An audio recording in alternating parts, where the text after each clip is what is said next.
The Meng Wanzhou case.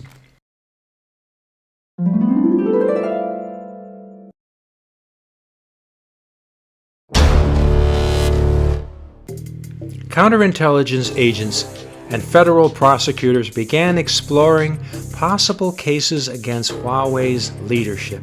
In 2010, Huawei was apparently selling mobile phone equipment to the country of Iran through a subsidiary called Skycom. This business relationship, the U.S. believed, defied trade sanctions the U.S. had unilaterally imposed on Iran. Iran getting phones was not going to endanger the world, but the U.S. hates when somebody defies its sanctions.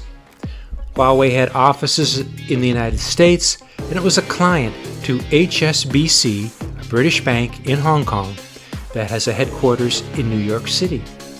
HSBC was already facing huge fines with the U.S. Department of Justice for laundering money from Mexican narco traffickers and other international entities. At some point, the Justice Department came up with a deal to let HSBC off the hook. They wanted evidence from HSBC files that would help it nail Huawei.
HSBC officials walked away from that meeting having gotten the information that the Obama DOJ could use in the form of a 16-slide PowerPoint.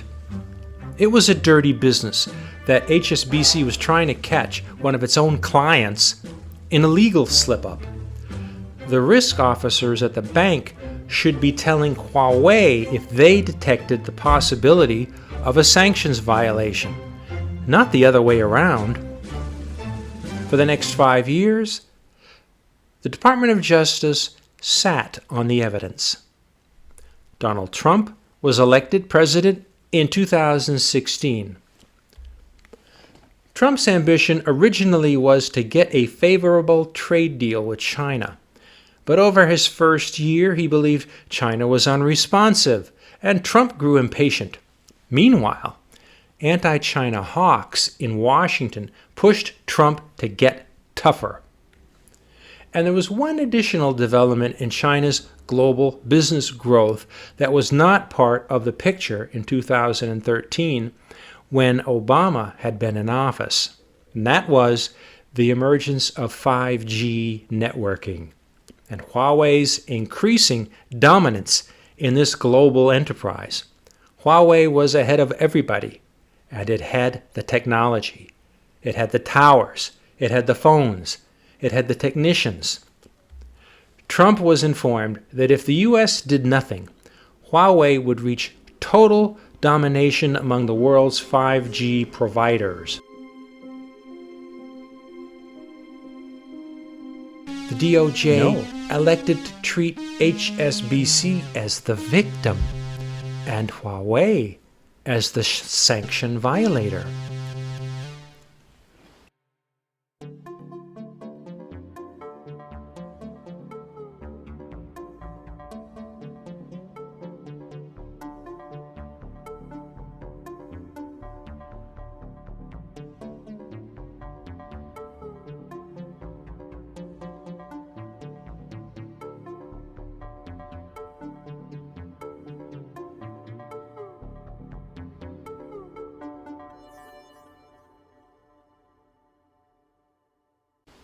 This led to the next peculiarity of the Justice Department's case.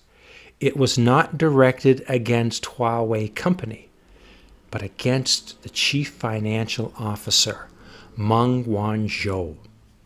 There was no precedent for singling out a company executive for the misdeeds committed by the company. For example, in 2008, the DOJ fined the U.S. company Halliburton $200 million for bribing officials in Nigeria in order to secure construction contracts. A fairly egregious offense, and far worse than wiring payments through a bank in violation of a sanction. The 2008 DOJ suit was aimed at Halliburton Company, not at the president of the company, not at the chief financial officer. That was how it was done. By targeting Meng Wanzhou, the DOJ was playing a very particular game. She was not only CFO, she was the daughter of Huawei's founder and CEO. So you're saying no one at Huawei had any idea that there was an arrest warrant out for Meng Wanzhou? 不知道，任何人都不知道。 No one in Huawei. 知道我们还会去傻了去撞这个墙，应该去管这个事，因为这是美国的事，必须美国自己管。这样你们一管呢，就是你们也受害了，受挫折了，我们也受挫，对吧？我们认为呢，我们相信加拿大的法律，也相信美国的法律，我们是没有罪的，孟晚舟是没有罪的。 When in December she boarded a plane from Hong Kong with a stopover in Vancouver, U.S. agents knew it, and very quickly the Trump DOJ issued a request to Canada to seize Meng from the airport for extradition to the U.S. Canada did. In Washington, the Trump DOJ staged a press conference in which Acting Attorney General Matthew Whitaker, crowded in between 10 other DOJ officials, stood at the lectern and announced that Meng Wanzhou faced, quote, serious charges of bank fraud involving millions of dollars, and if convicted, could receive substantial jail time. With this, Huawei and China finally understood the lengths that the U.S. and the Trump administration would go in their efforts to undermine China. The U.S. wanted to take the battle beyond governments, beyond even the playing field of business, and to make it personal. They grabbed Meng Wanzhou in order to hurt and demoralize Huawei leader Ren Zhengfei, to break his spirit. The message was, challenge the U.S., and you might pay a very steep price. As it so happened, on the same day that Meng Wanzhou was hustled out of the airport and into police custody, President Trump and President Xi Jinping of China were together in Buenos Aires on the final day of the G20 summit. The two leaders had gotten on cordially and reached a ceasefire in the trade war driven by tariffs. China had pledged to buy a very substantial quantity of U.S. agricultural, industrial, and energy products to narrow the large trade deficit between the two countries.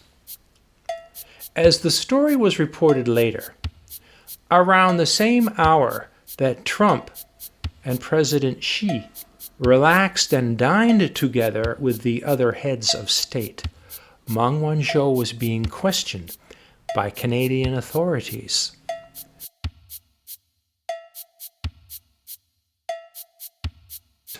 Imagine if an American female corporate executive had been in an airport in Hong Kong during a stopover and Chinese officials had requested she be taken for some obscure corporate crime involving bank transfers.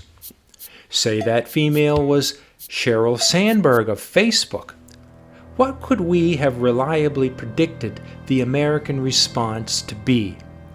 We wouldn't be inclined to believe any accusations against the American female CFO, and the action of China having taken her would be seen as extreme and intolerable.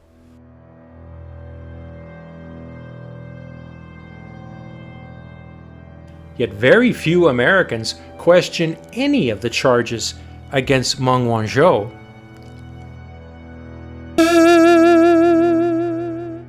Just 1 year earlier, in 2017, 3 UCLA basketball players on a goodwill visit to Hangzhou, China, had gotten themselves arrested for shoplifting expensive goods in 3 different Hangzhou stores.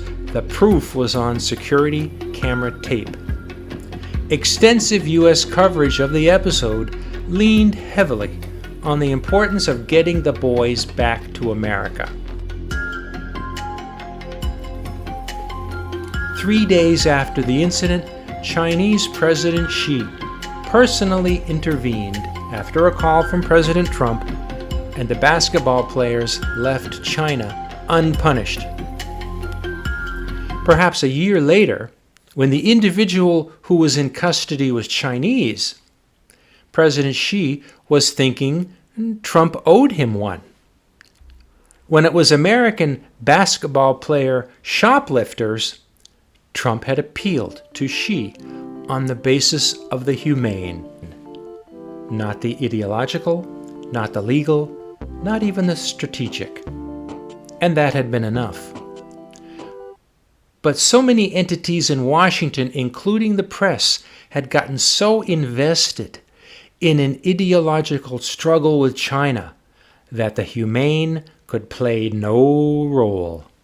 Once the U.S. narrative exploded ideologically, no voice from the American side came forth to question whether Canada and the U.S. were doing the right thing to this woman.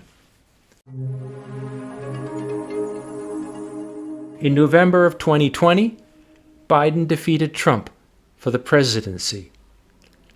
Meng Wanzhou had been held in Vancouver wearing an ankle monitor for 2 years. That same month, Jeffrey Bader, who had been one of Obama's Asia policy advisors, said in a video talk at Harvard that he believed Biden would bring back engagement with China rather than confrontation. Bader said, "You can't cooperate with another world leader on half of your issues while simultaneously trying to subvert that leader's country on the other half." Biden, however, was not going to engage China the way Bader had hoped. By January of 2021, Biden was preparing for his new administration, and the Department of Justice was urged to try to find a satisfactory conclusion to the Meng Wanzhou case. Justice was reluctant to give in and wanted to try offering Meng her release if she would admit her guilt. Biden did not object to this proposal. Meng and her lawyers refused. She wanted to go home, but not in exchange for a guilty plea. Once Meng refused, Biden could have told his DOJ that they gave it a shot, but that it was time to pull the case so that he could initiate a reset with China. Biden did not. If Meng wouldn't admit guilt, Biden's DOJ wanted to fight the case on through the spring and the summer, win the extradition, and bring the Huawei executive to the United States for trial. Biden agreed.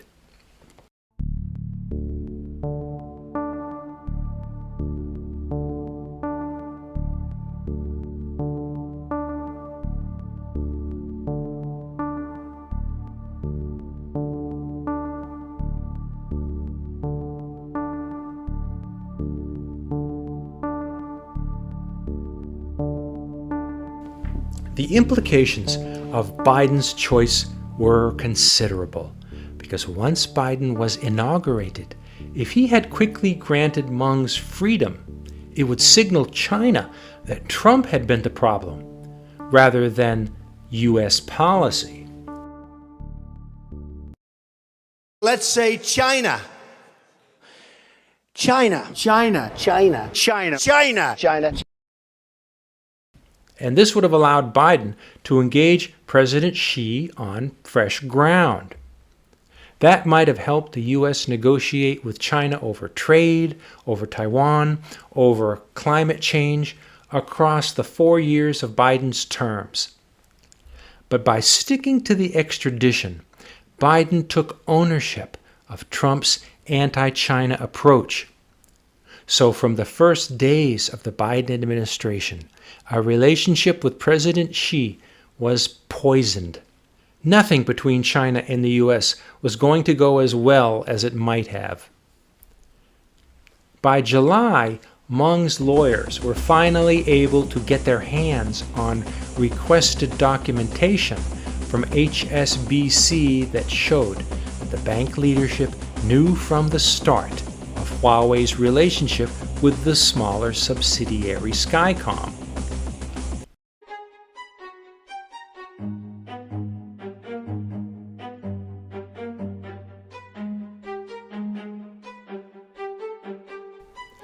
A curious thing happened after that point. The next time they went into the courtroom, the Canadian judge's questions to the Canadian Attorney General betrayed skepticism over the logic of their entire case. On August 12, 2021, during the extradition hearing, Judge Heather Holmes asked Attorney General Frater how could he claim that Meng Wanzhou obscured the relationship between Huawei and Skycom, while she also was assuring the bank that there was no risk that Skycom was violating U.S. sanctions on Iran. The only way Meng could have offered such assurances to HSBC was if Huawei was the boss over Skycom. Then Judge Holmes went on. Meng never denied doing business with Iran, which Huawei and HSBC both knew was under U.S. sanctions. Then the judge asked, why would it be Meng's responsibility to advise HSBC in Hong Kong not to wire money through a U.S. branch, which would constitute the sanction violation? Attorney General Frater tried to answer, but Judge Holmes brushed off his responses. The judge finally said, isn't it unusual that one would see a fraud case with no actual harm, many years after the fact, and one in which the alleged victim, HSBC, appears to have numerous employees who had all the facts that you now say Meng tried to hide?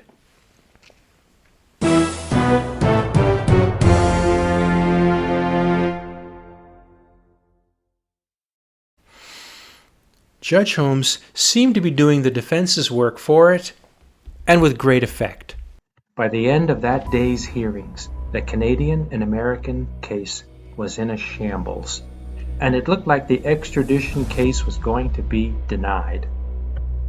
The Justice Department, the FBI, and the CIA had worked for more than 8 years to build a case against the CFO of Huawei, and now DOJ did not want to face the humiliation of having Canada refuse the extradition in front of the whole world. The breaking news in the story and legal saga of Meng Wanzhou, due back in court in British Columbia on Monday, as a matter of fact. But the breaking news, as reported both in the Wall Street Journal and by Reuters yesterday, that lawyers for Meng Wanzhou and lawyers for the U.S. Department of Justice are in talks, in negotiations, to work out a deal that would see her no longer face extradition, that would see her be able to return to China.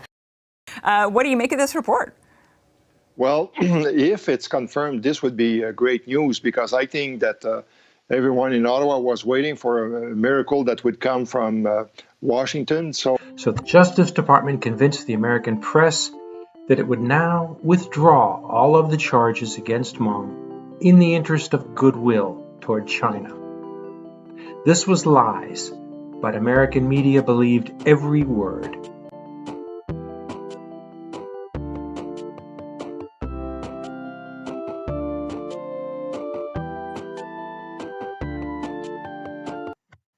If the American president had wanted goodwill toward China, he could have freed Meng back in January when he first came into office. Biden's people had waited to see how the final extradition hearing went. They did not drop the charges until it was clear that they were going to lose in court. A Chinese tech executive released after being detained in Canada for nearly 3 years returned home today. Over the past 3 years, my life has been turned upside down. It was a disruptive time for me as a mother, a wife, and a company executive.